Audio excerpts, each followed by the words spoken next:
Ang paksa po natin ngayon mga kapatid ay may pamagat na awit at pagsamba.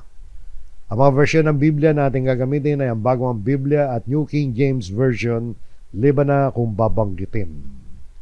Alam nyo, ang topic natin ngayon ay ating sasariwain. Ang kahalagahan ng pag-aawitan natin bilang mahalagang bahagi ng ating pagsamba at pagtitipon. Napapansin kasi natin mga kapatid na may iba't ibang pananaw at damdamin ng mga kapatid ukol sa pag-aawitan sa loob ng ating church kapag nagkakatipon. May mga aktibong nakikilahok sa pag-aawitan, samantalang ang iba naman ay hindi naman active at para bagang umiiwas pa sa bahagi ng pag-aawitan. Meron pa nga kung dumating sa oras ng mga pagtitipon ay halos tapos na ang pag-aawitan. Hindi natin alam kung iniisip nila o hindi na ang pag-aawitan ay hindi bahagi ng pagsamba. O kaya'y marahil iniisip na iba na mas mahalaga ang sermon kaysa sa pag-aawitan. Madalas kasi mangyari mga kapatid na nagsisimula ang pagtitipon na kaunti lamang yung naroroon. Yung mga music ministry lang doon at yung ibang mga may tungkulin lang nandoon at yung ibang mga kapatid ay late kung dumating sa mga pagtitipon na wari bagang hinihintay matapos yung pag-aawitan. At naway hindi ganon mga kapatid. Pero madalas so mangyari yun mga kapatid na pagkatapos ng opening prayer, may awitan mo na noon, then opening prayer ng ministro bago magteksto. Pagkatapos ng prayer ay nandun na, kompleto na yung mga kapatid para makinig ng sermon o teksto. Naway wag nating isipin mga kapatid na mas mahalaga ang sermon kaysa sa awitan. Pare-parehong mahalaga yan mga kapatid. Kasama ng ating pagsamba ang pag-awit ng mga papuri at pasasalamat sa Panginoon. Kaya ngayon mga kapatid ay sariwain natin kung paano itinuturo ng Biblia ang mga pag-awit. Ano ang kahulugan nito sa ating pakikipag-ugnayan sa Diyos at sa isa't isa? Sa araw na ito mga kapatid ay susuriin natin at ating pagbubulay-bulayan sa ating mga puso ang mga salita ng Diyos na nagpapaalala sa atin na ang pag-awit ay hindi lamang ordinaryong musika, yung pag-awit ng papurit pasasalamat sa Diyos, kundi ito'y buhay na pagpapahayag ng ating pananampalataya, pasasalamat at pag-ibig sa ating Diyos. Kung uungkatin natin mga kapatid sa aklat ng mga awit, yung tinatawag na Book of Psalms. Alam niyo ba mga kapatid, itong Book of Psalms ang itinuturing na pinakamahabang aklat sa Biblia. Meron itong 150 na kabanata o chapters na ito'y binubuo ng koleksyon ng mga panalangin, papuri at awitin na isinulat ng iba't ibang mga author, mga composers, kabilang sina Haring David, Asaph, Moises, at iba pang mga propeta, yung iba unknown. Ibig sabihin, hindi na nakilala. Ang ilang mga awit dito mga kapatid ay nagsasaad din ng mga propesiya tungkol sa ating Panginoon Kristo. Bukod sa pagiging pinakamahaba, ang aklat ng mga awit ay isa sa pinakamakabuluhang aklat ng Biblia. Dahil naglalaman ito ng malalalim na damdamin ng pag-asa, pananampalataya at pagsamba. Maraming tao ang binabalik-balikan ng aklat nito para sa inspirasyon at kaaliwan, lalo na sa panahon ng mga pagsubok. Kapag ikaw nalulumbay o nagagala ka naman ang damdamin mo, balik-balikan mo tong mga awit at makakukuha ka ng ikatitibay ng iyong kaluluwa. Alam niyo mga kapatid, itong aklat na mga awit o yung Book of Psalms ay ginamit ng bansang Israel, lalo na sa matandang tipan, bilang hymnal o songbook sa kanilang mga pagsamba. Marami sa mga awit ay isinulat upang awitin sa kanilang pagtitipon sa tabernakulo, sa templo, panahon pa ni Moises, lalo na sa panahon ng pagsamba at pagdiriwang ng mga Israelita.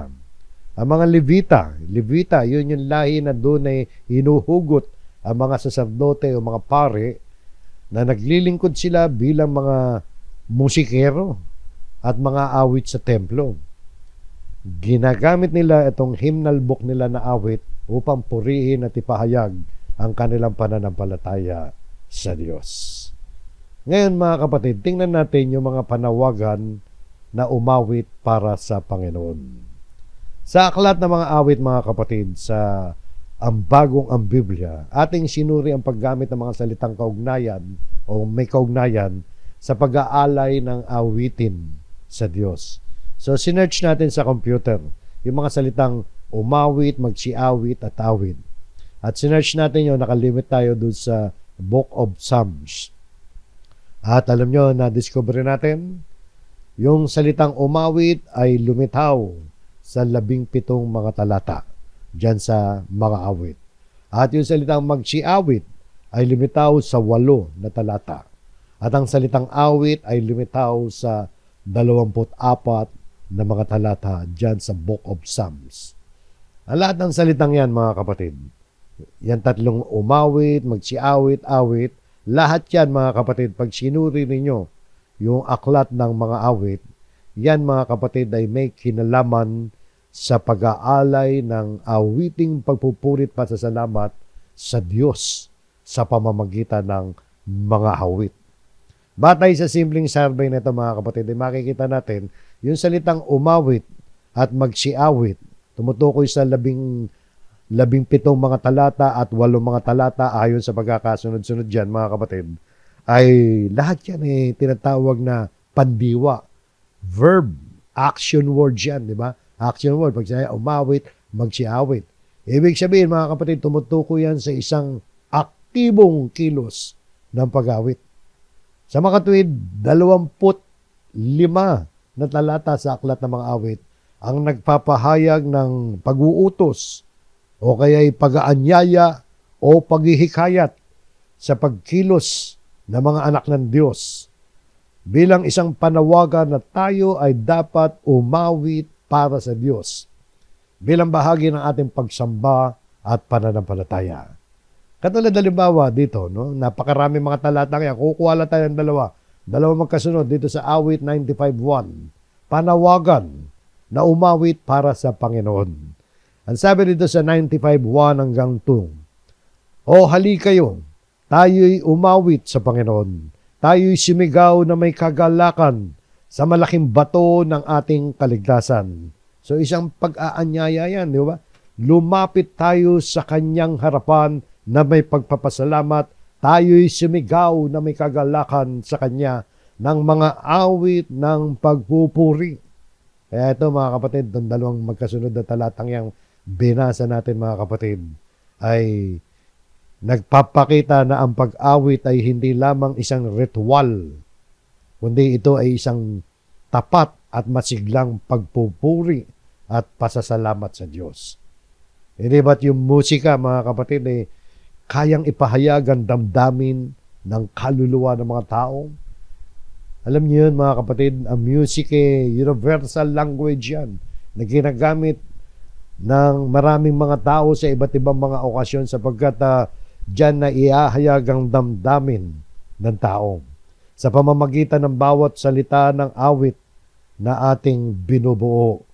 Dito, sa pag-awit natin ng papuri sa Diyos, ay ating ipinapahayag ang ating pasasalamat, pagdadamdam, at pagpupuri sa Kanya na Siyang nagbibigay buhay at pag-asa sa atin. Kaya mahalaga ang awit mga kapatid. Kaya itong awit at pagsamba, magkasama yan mga kapatid. Bahagi ng ating pagsamba ang pag-awit para sa Panginoon. Tingnan niyo mga kapatid. Sa susunod na bahagi ng ating aralin, ay tingnan natin ang ilang mga pag-awit sa Diyos sa kasaysayan ng Biblia. Para makita natin mga kapatid, yung halaga nito. Ma-realize natin yung katotohanan na ang pag-aawit o pag-aawitan para sa Panginoon ay bahagi ng ating pananampalataya at pagsamba. Katulad dito, mga kapatid, karamihan dito yung mga tungkol sa Israel sa Old Testament.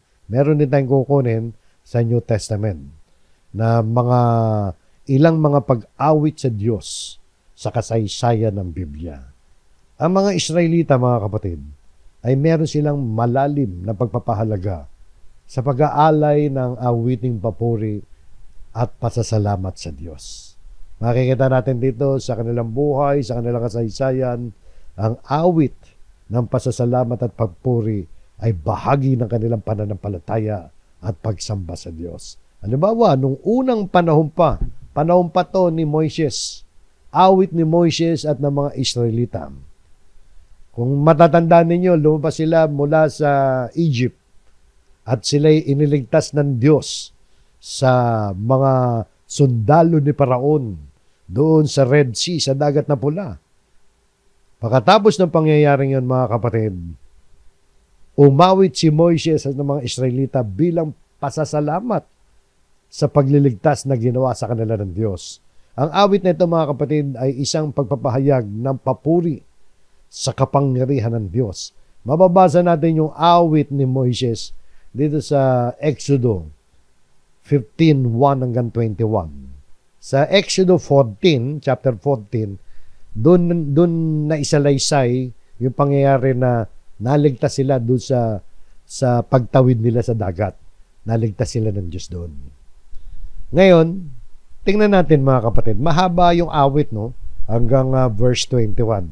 Pero kunin lang natin yung unang 2 talata nito para magkaroon tayo ng ideya kung paano ang mga Israelita ay talagang umaawit sila ng pasasalamat sa Diyos dahil sa ginawa ng Diyos na pagliligtas sa kanila.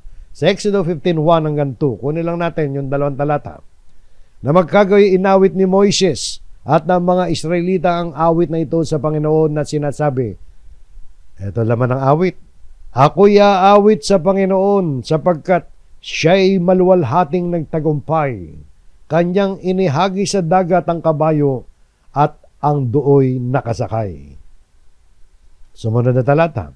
Ang Panginoon ang aking awit at kalakasan, at siya'y naging aking kaligtasan. Ito ang aking Diyos, at aking pupurihin siya. Siya'y aking itataas, ang Diyos ng aking Ama. So nakita niyo, mga kapatid, no? Sa kanilang pagpupuri at pagpapasalamat sa Diyos sa pagliligtas na ginawa sa kanila, napaawit si Moises at ang buong Israel bilang kanilang pagpupuri at pasasalamat sa Diyos. So sa panahon pa ni Moises yan, pagkalipas na maraming mga panahon, mga kapatid, tuloy-tuloy lang yan. Kinukuha lang natin yung mga tanyag na record sa Biblia. Halimbawa, yung mga awit ni David na tinatawag, yung sa English niya ni The Psalms of David. Si Haring David, mga kapatid, kilala sa kanyang mga salmo na puno ng papuri at pasasalamat sa Diyos. Marami sa mga aklat ng awit, so sa Book of Psalms, isinulat ni David para ipahayag ang kanyang pananampalataya at pasasalamat sa Diyos sa kabila ng mga iba't ibang mga pagsubok na dumaan sa kanyang buhay.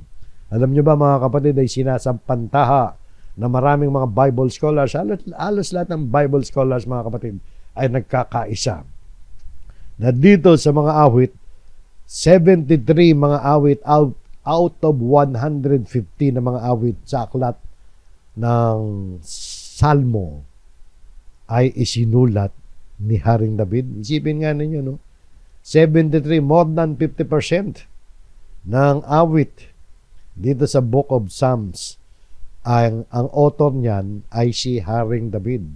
Si Haring David, mga kapatid, ay hindi lamang isang magiting na mandirigma, kundi siya din ay isang composer, musician, at singer. Artist siya para sa Panginoon na mga awiting papuri sa Diyos. Alam niyo, mga kapatid, nakita natin dito, no? Si Haring David, napakarami mga awit. Hindi na natin isa-isa niya. 73 yan, no? So, dito nakita natin yung awitin napakahalaga para kay Haring David bilang lingkod ng Diyos. At madalas, mga kapatid, siya'y umaawit para sa Panginoon. So yan yung ikalawa, no? Yung mga pag-awit sa Diyos sa kasaysayan ng Biblia. At ang ikatlo, mga kapatid, na halimbawa sa kasaysayan ng pag-aalay ng mga awiting papuri sa Diyos ay ang kay Haring David pa rin. Nung siya'y matanda na at malapit na lumipas ang kanyang pag-ahari, kaya nga sa huling panahon ni Haring David, bago magsimula ang pag-ahari ni Haring Solomon, yung kanyang anak, tagapagmana niya, dito sa unang Kronika, Kapitulo 23, mahaba rin yung kapitulo yan, mga kapatid, no? Kukwento ko na lang sa inyo. Bahagi ng kasaysayan ng Israel, yang sa unang Kronika 23, noong panahon ni Haring David. Sa kabanatang ito, hinanda ni David ang mga Levita para sa kanilang mga tungkulin sa templo bago siya bumaba sa kanyang pagiging hari, bago siya mamatay, at bago magsimula ang paghahari ng kanyang anak na si Haring Solomon. Sa panahon ito, mga kapatid, sa record dito sa unang Kronika chapter 23 ay yung mga Levita. Pag sinabing Levita, yan yung angkan ng Israel na namumuno sa mga religious affairs ng mga Israelita nung panahon na yon. Doon hinuhugot yung mga saserdote, mga pare. Hindi ka pwede maging pare kung hindi ka lahi ng mga Levita. So, nagkaroon ng pagbilang. Nagkaroon ng census, binilang ang mga Levita nung panahon na yan. Umabot sila sa 38,000 mula sa edad na 30 taon pataas. So binilang, inutos na hari, bilangin. Umabot sila ng 38,000, 30 years old pataas. Hinati sila sa iba't ibang grupo ni Haring David. Tingnan niyo yung pagkakahati, ha. Kasi lahat yan mga saserdote, mga lingkod, mga nag-aasikaso ng mga religious affairs ng Israel. Out of 38,000, 24,000 ang inatasan sa pangangalaga ng templo. At 6,000 na naging opisyal at hukom. At 4,000 na naging bantay sa pintuan. And take note, itong panghuli, mga kapatid, 4,000 ang itinalaga para sa pagpupuri kay Yahweh sa saliw ng mga instrumentong ginawa ni Haring David. Mababasa natin yan sa unang Kronika 23 verse 5. Pero bago natin basahin yan, mga kapatid, yung kabanatang ito, chapter 23 ng unang Kronika, ay nagpapakita ng sistematikong paghahanda ni Haring David upang matiyak na ang pagsamba sa Diyos ay magiging maayos sa ilalim ng pamamahala ng kanya anak na si Solomon. Ipinakikita rin dito ang kahalagahan ng musika sa pagsamba sa templo. Kaya 4,000, isipin nga ninyo, ganyang kalaki ang miyembro ng music ministry ng bansang Israel nung panahon na yun. Diba? Kasama na yung mga musician, mga singer dyan. Tingnan natin dito sa unang Kronika 23:5. At sabi rito, at 4,000 bantay ng pinto, 4,000 ang mga awit sa Panginoon, mga awit sa Panginoon, na may mga panugtog na aking ginawa para sa pagpupuri. So kasama yung mga musician dyan, kasama yung mga singers, at ang kanilang inaawit ay mga papurit pasasalamat sa Panginoon Diyos. So dito nakita natin ang pagbibigay ng halaga ng mga Israelita. Lalo na itong si Haring David, talagang siniguro niya na merong ganyan. Sapagkat ang pag-awit sa Diyos, mga kapatid, ay bahagi ng pananampalataya at pagsamba ng mga anak ng Diyos. At ang ikaapat na halimbawa, 10 to, mga kapatid. Ikaapat na halimbawa ng pag-aalay ng awitin sa Diyos sa kasaysayan ng Biblia ay ang pag-aalay ng awitin nung itinalaga ang templo. No, tapos na yung hari, ng pag-ahari ni Haring David. So pumalit sa kanya si Haring Solomon. Nang itinayo ni Solomon ang templo, nagkaroon ng isang maringal na seremonya kung saan umawit ang mga Levitas ng papuri sa Diyos. Ang kanilang awitin ay sinamahan ng mga tugtog, ng mga instrumento, at ang kaluwalhatian ng Diyos ay bumaba sa templo. Ito yung inauguration ng templo. Tingnan natin, mga kapatid, kung paano nangyari yan dito sa ikalawang Kronika 5:13 hanggang 14. Tingnan nyo, no? katungkulan ng mga umiihip ng trumpeta at ng mga awit na sila'y marinig na sama-sama sa pagpupuri at pasasalamat sa Panginoon. At nang ang awit ay inilakas na may trumpeta, ng may mga trumpeta at mga pompyang at iba pang kagamitang panugtog, mahaba, no? Tuloy natin. Sa pagpupuri sa Panginoon. So tumugtog sila sa pagpupuri sa Panginoon. Ito sabi, sapagkat, ito yung pinaka-lyrics, no? Sapagkat siya'y mabuti, sapagkat ang kanyang tapat na pag-ibig ay magpakailanman. Ang bahay ng Panginoon ay napuno ng ulap, yung templo napuno ng ulap. Kaya ang mga pari ay hindi nakatayo o makatayo upang makapaglingkod dahil sa ulap, sapagkat ang kaluwalhatian ng Panginoon ang pumuno sa bahay ng Diyos. So sa kanilang pag-awit, no, bumaba ang Panginoon, yung kaluwalhatian ng Panginoon, napuno ang buong templo. So pinapakita lang natin, mga kapatid, nais ko makita ninyo yung bahagi ng awit ng kanilang pagsamba sa Panginoon Diyos. At ang ikalimang halimbawa sa kasaysayan ay nung panahon ni Haring Jehoshaphat. Ito ay pagkatapos na ni Haring Solomon. Nagkaroon ng mga maraming hari sa Huda at si Haring Jehoshaphat ang isa sa mga yon. Bago sumabak sa digmaan yung mga militar ng Huda, inilagay ni Haring Jehoshaphat, hari no ng Huda, yung mga awit sa unahan ng hukbo upang purihin ang Diyos. Ibig sabihin doon sa naka-front line, naka-front line doon sa mga sundalo, yung mga awit para sa Panginoon, para purihin ang Diyos. Habang sila'y umaawit, nagpupuri, ano nangyari? Pinagulo ng Diyos ang kanilang mga kaaway. Kaya't nagtagumpay ang Huda nang hindi man lang kailangan lumaban. Alam niyo, yung kasaysayan nito si Haring Jehoshaphat, nakita niya na wala siyang laban doon sa lumulusob ng mga sundalo ng kalaban Pero ginawa niya, mga kapatid, nagtiwala siya sa Panginoon. Yung kanyang mga sundalo, inuna niya yung mga pumupuri sa Panginoon, yung mga awit sa unahan ng mga hukbo. Ito yung pangyayari yun sa ikalawang Kronika 21 hanggang 22. Tingnan niyo, mga kapatid.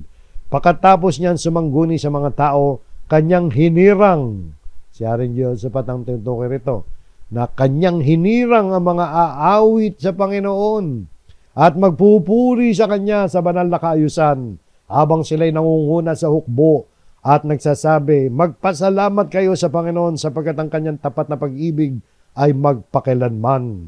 Tuloy natin. Nang sila'y magpasimulang umawit at magpuri, ang Panginoon ay naglagay ng pagtambang laban sa mga taga-Amon, Moab at bundok ng Seir na dumating laban sa Huda, kaya't sila'y nagapi. So yung mga kapatid, nakakita nyo paano sila nanalo sa digmaan. Nanalo sila dahil pinaglaban sila ng Panginoon. Pero ang punto rito, mga kapatid, inuna nila ang pagpapasalamat sa Panginoon sa pamamagitan ng paglalagay ng mga awit doon sa front line ng mga sundalo. Yung ganitong pagsasama ng musika at pagsamba, para baga naging strategy ng digmaan ni Haring Jehoshaphat.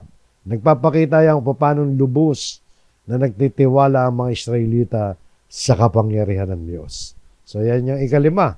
Ang ika-anim na halimbawa natin sa kasaysayan ng Biblia ng pag-awit sa Diyos, eto sa pagbabalik mula sa pagkakatapon sa Babylonia. Pagkatapos na maitapon ng Israel sa lupain ng Babylonia after 70 years, bumalik sila.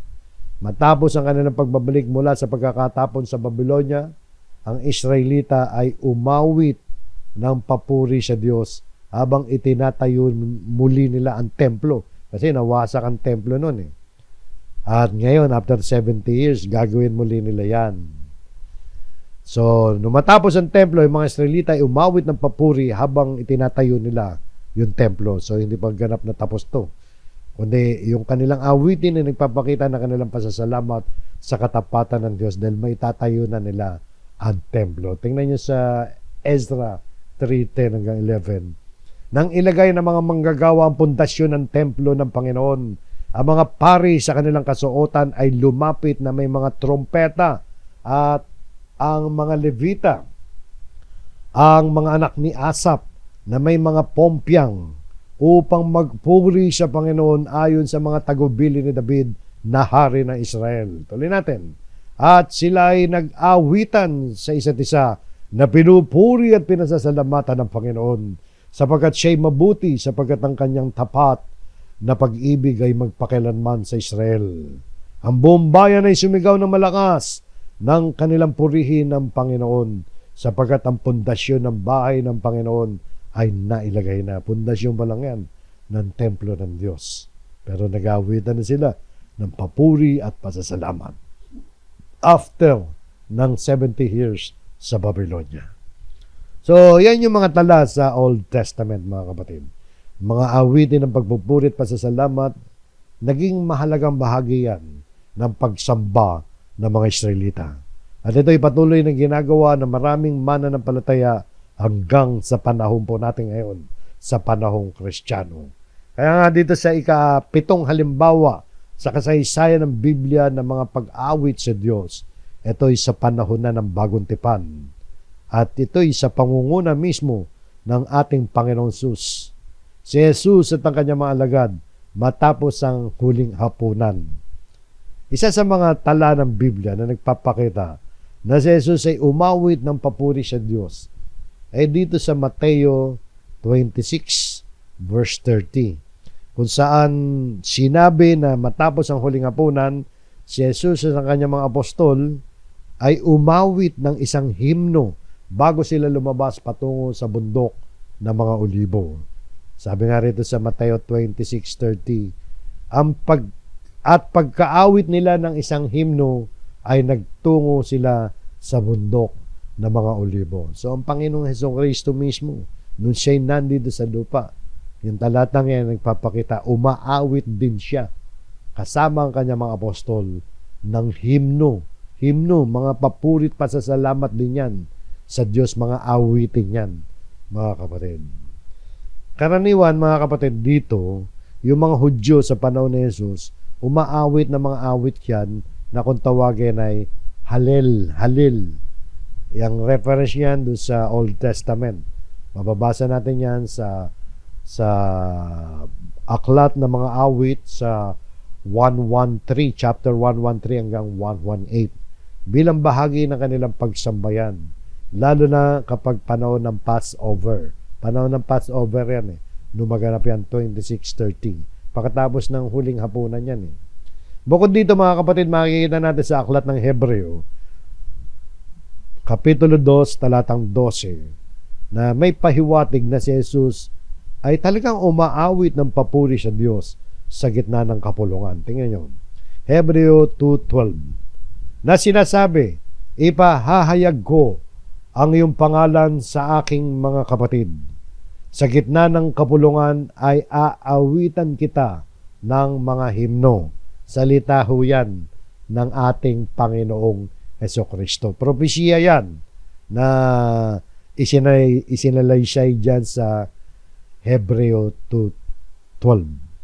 Na ang Panginoong Hesukristo, yung core yan yung ipahayag ko. Ibig sabihin si Jesus, ipahayag niya ang iyong pangalan, ang pangalan ng Ama, sa aking mga kapatid. Sa gitna ng kapulungan ay aawitan kita ng mga himno. So, kita nyo, mga kapatid, yan ay nagpapatunay lang talaga na ang pag-aawitan, mga kapatid, ay isang napakahalagang bahagi ng ating papuri at pagsamba sa Diyos. At ang ikawalo na halimbawa ng mga pag-awit sa Diyos sa kasaysayan ng Biblia, dito pa rin, mga kapatid, sa Bagong Tipan pa rin, nung si Pablo at si Silas ay nasa loob ng bilangguan, nung sila ay mabilanggo doon sa Pilipos. Ito nangyari, mga kapatid, sa Gawa 16:25. Ngunit nang maghahating gabi na, sina Pablo at Silas ay nananalangin at umaawit na mga himno sa Diyos, at sila ay pinapakinggan ng mga bilanggo at biglang nagkaroon ng isang malakas na lindol. Ano pat ang mga pundasyon ng bilangguan ay nayanig. Agad na nabuksan ang lahat ng mga pinto at nakalag ang mga tanikala ng bawat isa.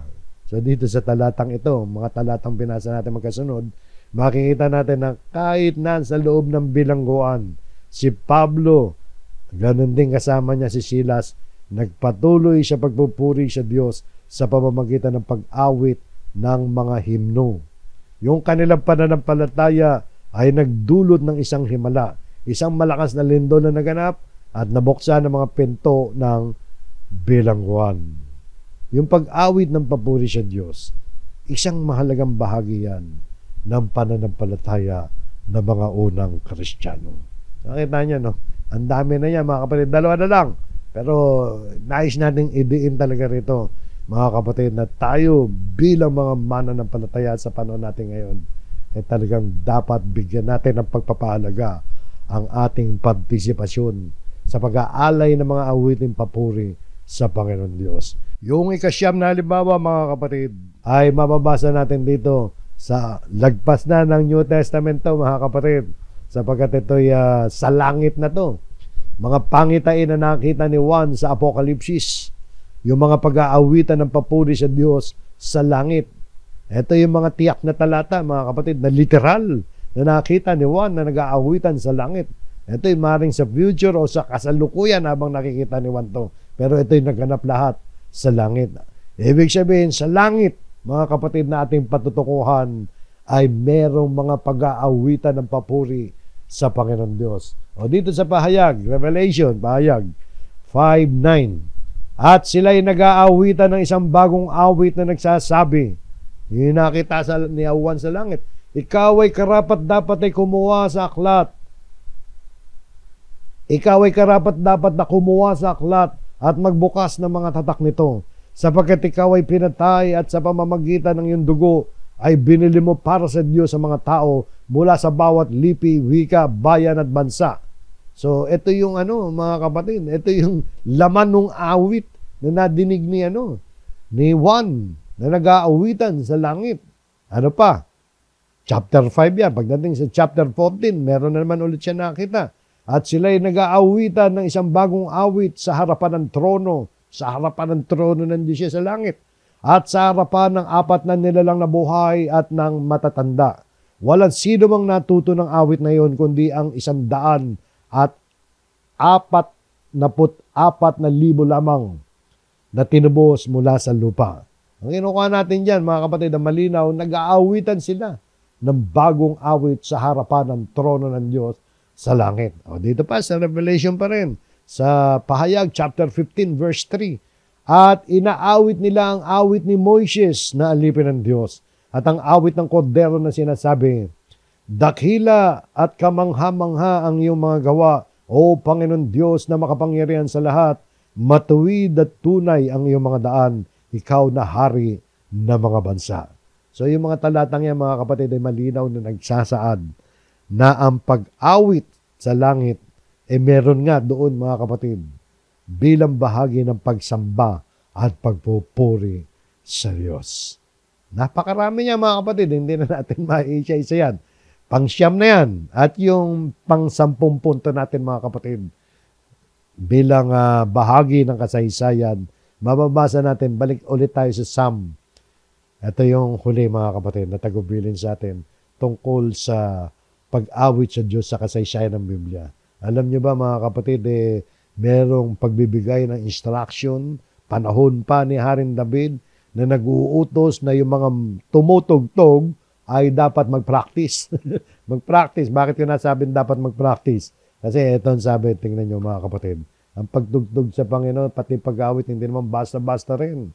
Ang sabi rito sa awit 33, verse 2, purihin ninyo ang Panginoon sa pamamagitan ng lira. Lira, mga musical instrument yan, no? Harp, sabi rin. Gumawa kayo ng himig sa Kanya. Make melody to Him. Mag-compose kayo ng himig. Sa may 10 kwerdas na alpa. Alpa, yung 10 strings, no? Sabi rin. Tingnan nyo. Awitan ninyo siya ng bagong awit, tumugtog na may kahusayan. sa mga kwerdas na may sigaw na malalakas. Isipin nga ninyo, tumugtog na may kahusayan, play skillfully with a shout of joy. So, musika yan, instrumento yan. Ang musika ay may mahalagang papel sa pagsamba. At pinapakita ng mga talatang ito na ang kahusayan at kasayahan sa pagtugtog ay isang paraan ng pagpaparangal sa Diyos. Kaya nagpa-practice yung music ministry. Hindi naman po pwedeng basta-basta lang tayo tutugtog tapos sintonado yung instrumento natin. Talagang pinagaganda ang ating mga awitin. So, ilang mga pag-awit yan sa Diyos sa kasaysayan ng Biblia. Yan mga kapatid, no? Ngayon, sa susunod na bahagi ng ating aralin ay tingnan natin kung paano ang sama-samang pag-awit natin sa panahong Kristiyano ay nagpapalakas ng pananampalataya sa iglesia. Alam nyo, nakatutulong yang awit na yan para magsitibay tayo sa ating pananampalataya. Tingnan nyo, sa bawat pagtitipon ng iglesia, may isang mahalagang bahagi ng pagsamba na madalas nating maranasan, ngunit maaaring hindi natin lubos na napapahalagahan. Ito yung sama-samang pag-awit. Hindi lamang ito tradisyon, mga kapatid, o simpleng bahagi ng ating pagtitipon, kundi ito isang makapangyarihang paraan upang patibayin ang ating pananampalataya. Yung pag-awit, mga kapatid. Pagpuri sa Diyos yan at nakapagpapatibay ng ating pananampalataya. Ang musika, handog yan mula sa Diyos. Isang paraan upang madama natin ang presensya ng Diyos. May pahayag natin ang ating pasasalamat at mapalakas ang ating espiritual na kaugnayan sa Kanya. Sa pamamagitan ng awitin, mga kapatid, tayo ay nagkakaisa bilang isang church. Umaawit hindi lamang sa ating mga labi, kundi mula sa ating mga puso. Ang salita ng Diyos ay nagpapaalala sa atin ng kahalagahan ng pag-aawitan bilang bahagi ng ating pagsamba. Sa Colosas 3:16 na babasahin natin, ay inuutusan tayo rito, mga kapatid, na magturo, magpaalalahanan at tumawid na may pagpapasalamat sa Diyos. Basahin po natin at pag-aralan natin ang bawat parirala nito. Tingnan niyo, mga kapatid. Manirahan nawang sagana sa inyo ang salita ni Kristo ayon sa lahat ng karunungan. Putulin muna natin. Yan ang unang instruction. Pinapaalala sa atin ang pariralang ito na ang mga aral, mga turo at halimbawa ni Kristo ay hindi lamang dapat mabasa natin o mapag-aralan sa isang pisikal na antas, kundi salib, inaanyayan tayo na manirahan o tumira ng lubos sa ating puso. Ibig sabihin, isa puso natin. Manira nawang sagana sa inyo ang salita ni Kristo ayon sa lahat ng karunungan. Pag sinabing manirahan yan, nasa loob ng ating pagkatao ang mga salita ni Kristo. Sagana, ibig sabihin hindi kakaunti. Yung paggamit ng salitang sagana ay nagpapahiwatig ng isang hindi nagkukulang at mayaman na daloy ng salita ni Kristo sa ating buhay. Kasabay nito, tinutukoy na ayon sa lahat ng karunungan, ang sabi diyan, ang pangangailangan na gamitin natin ang ating buong talino at pag-unawa upang lubos nating maunawaan ang lalim ng mga turo ni Kristo. So mahalaga ang salita ni Kristo. Salita ni Kristo, dapat talagang nauunawa natin yun. Hindi ito basta-basta na pag-memorize lamang o paulit-ulit lamang na binabasa natin, kundi isang buhay na pagbubulay-bulayan na nagbibigay daan sa atin na magkaroon ng matibay na pundasyon sa ating pananampalataya. So dapat maging matibay tayo, sagana ang salita ni Kristo sa atin sa lahat ng karunungan.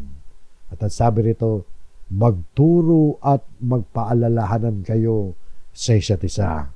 So hindi sapat yung salita ni Kristo na nananahan sa atin lamang, kundi ituro natin, magturo, nangangahulugan na ibahagi natin at ipaliwanag ang mga aral ng Diyos sa pamamagitan ng pag-uusap, discussion, pagbabahagi ng mga pananaw na nakaugat sa karunungan ng salita ni Kristo. At ang sabi rito ay magpaalalahanan kayo sa isa't isa. Ibig sabihin, isang paanyaya yan sa bawat isa sa atin na maging mapagmatsyag tayo, maging maaalalahanin tayo sa ating kapatid sa pananampalataya, lalo na kapag ang ating kapatid ay nalilihis sa wastong landas.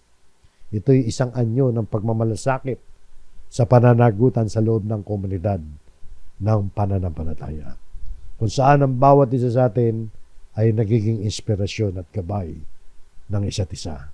So, pagtutulungan yan, magturo, magpaalalanan kayo sa isa't isa. Paano natin gagawin yan? Sa pamamagitan ng mga salmo at ng mga himno at ng mga awiting espiritual. O sa pamamagitan ng awit, nakita nyo, no? Na yung awit, mga kapatid, ginagamit yan sa ikatitibay ng pananampalataya sa isa't isa. Ginagamit yan sa pagtuturo, pagpapaalala sa isa't isa. Na ang sabi rito na umaawit na may pasasalamat sa Diyos sa inyong mga puso. Kaya mga kapatid, no, nakita natin na mahalaga ang ating awitan. Yan ay nakatitibay ng pananampalataya. Kaya yan mga kapatid, no, yung talatang yan mga kapatid ay nagtuturo sa atin na ang sama-samang pag-awit ay nagpapalakas ng pananampalataya sa iglesia. At para naman sa ating huling talata mga kapatid, tingnan natin ang pagtuturo ng salita ng Diyos sa bagong tipan pa rin tungkol sa pagpupuri sa Diyos sa pamamagitan ng mga awit at mga himno. Huling talata na po ito, dito sa Efeso 5:19. Kayo'y magsalita sa isa't isa sa mga awit at mga himno at mga awiting espiritual, na sa inyong mga puso ay nag-aawitan at gumagawa ng himig sa Panginoon. Utos yan mga kapatid. Di ba? Pag-uutos yan. Isang talata yan na nagpapakita ng kahalagahan ng pagpupuri sa Diyos sa pamamagitan ng musika, awitin, espiritual na awitin. Pag-aralan natin. Kayo'y magsalita sa isa't isa sa mga awit at mga himno at mga awiting espiritual. So ipinakikita nito na ang mga mananampalataya ay dapat magpalakasan tayo sa isa't isa. Encourage natin ang isa't isa, di ba? Encourage natin ang isa't isa sa pamamagitan ng awitin na nagpapahayag ng pananampalataya, papuri at pagsamba sa Diyos. Yung mga awit dito, himno, spiritual na awitin, ay nagiging paraan yan upang maipahayag ang katotohanan ng Diyos at mapalakas ang pananampalataya ng bawat isa sa atin. Nasa inyong mga puso ay nag-aawitan, hindi lamang tumutukoy sa literal na pag-awit, kundi isang pusong puno ng kagalakan at pasasalamat sa Diyos. Yun yung talagang yung pasasalamat natin sa Diyos, yung kagalakan natin sa Diyos na nasa puso natin, yun na nagtutulak sa atin para umawit ng pasasalamat at papuri sa Panginoon. Ang tunay na pagsamba nagmumula yan sa puso. Hindi lamang sa panlabas ng pagpapakita, kundi sa puso. So maging sa pag-awit natin, sa pag-aalay natin ng awitin sa Panginoon, isa puso po natin yan. Damahin po natin ang bawat letra ng mga awitin nating papuri at pasalamat sa Panginoon. At ang sabi rito, at gumagawa ng himig sa Panginoon. Himig, melody, di ba? Ang musika at awitin ay isang paraan ng pagpapahayag ng papuri sa Diyos. Yung paggawa ng himig sa Panginoon ay nangangahulugan na taos-pusong pagsambayan at pagpapasalamat sa Kanya sa pamamagitan ng musika. Kaya mga kapatid, sa kabuuan ng talatang ito ay nagpapakita ng kahalagahan ng musika sa buhay espiritual ng isang Kristiyano. Ito ay isang paraan ng pagpapahayag ng ating pananampalataya, pagpapalakas ng isa't isa at pagbibigay ng papuri at pasasalamat sa Panginoon. Kaya napakahalaga, di ba, na tayo'y pumupuri sa Diyos sa pamamagitan ng ating mga awit at ng mga himno. So mga kapatid, ang challenge sa atin ngayon ay hindi lamang nakasalalay sa ating pakikinig sa salita ng Diyos. Mahalaga yung pakikinig ng salita ng Diyos, pero mahalaga rin ang pag-aawitan natin sa oras ng ating mga pagtitipon. Mahalaga mga kapatid na sa bawat pagkakataon na maging buhay na patotoo, tayo ng pag-ibig ng Diyos sa pamamagitan ng pag-awit. Sa pamamagitan ng pag-awit ay naibubuladas natin sa Panginoon ang ating taus-pusong pasasalamat sa Kanya at naishishare natin sa kapwa natin mananampalataya ang pagpapatibay ng pananampalataya ng isa't isa. Nawa ang sermon na ito mga kapatid ay may magsilbing paalala at inspirasyon sa atin na sa bawat himig at awit ng papuri, tayo ay nabubuo, nagiging ganap, napapalakas, at nagkakaroon ng mas malalim na relasyon sa ating Panginoon. Tayo'y magsiawit, tayo'y magsama-sama, at higit sa lahat tayo magpuri na may puso at may tunay na pagmamahal sa ating Diyos. Maraming salamat po sa inyong pakikinig. Naway ang ating pagsamba at pag-awit ay laging maging ilaw sa ating buhay at patunay na kabutihan ng Diyos. Pagpalain tayo ng Panginoon. Tayo po'y muling manalangin.